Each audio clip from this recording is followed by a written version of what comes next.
అయితే శ్రీకృష్ణుడు పాండవులు పూజించినటువంటి శంఖాల పేర్లను కూడా ప్రత్యేకంగా సంజయుడు ధృతరాష్ట్రుడితో పేర్కొనటం చెప్పటం వల్ల ఒక ఆధ్యాత్మిక రహస్యం దాగి ఉంది.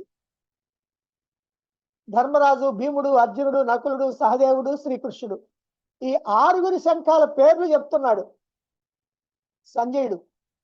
కానీ కౌరవుల పక్కన ఉన్నటువంటి భీష్ముడు, ద్రోణుడు మొదలైనటువంటి వాళ్ళ శంఖాల పేర్లు కూడా చెప్పాల.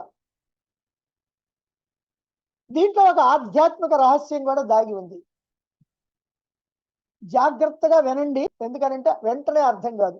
ఆధ్యాత్మికంగా ఈ 5 ఈ 5 శంఖాలు ఈ మొత్తాన్ని కలిపి ఆధ్యాత్మికంగా ఒక మాట చెప్పబోతున్నాను.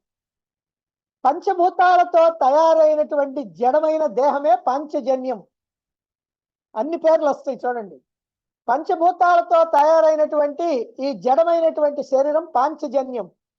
ఈ జడమైనటువంటి పాంచజన్య దేహాన్ని పరమాత్మ పూరిస్తేనే చైతన్యం అనేటువంటిది వస్తుంది, అప్పుడే కదులుతుంది.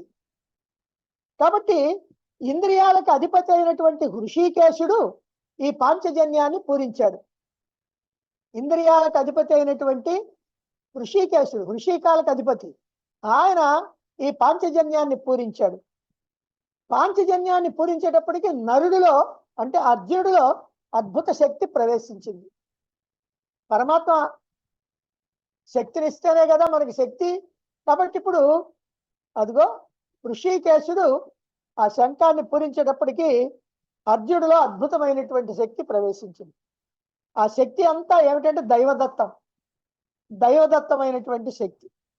ఆ దైవదత్తమైనటువంటి శక్తితోటి నరుడు ధర్మ సంస్థాపన చేయాలి అంటే ప్రకృతి శక్తుల్ని జయించాల, ధనంజయుడు కావాలి.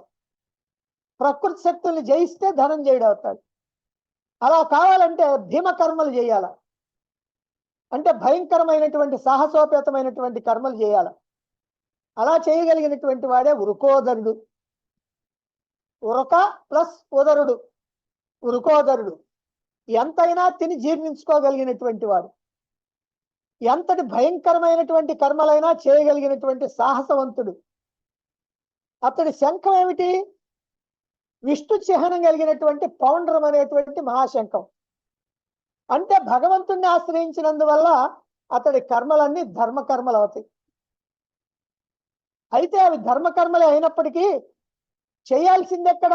ద్వంద్వాలతో కూడుకున్నటువంటి ఈ లోకంలో. ద్వంద్వాలకు ప్రతినిధులే నకుల సహదేవులు. నకుల సహదేవులు ఇద్దరు కూడా ద్వంద్వాలు అంటే కవల పిల్లలు.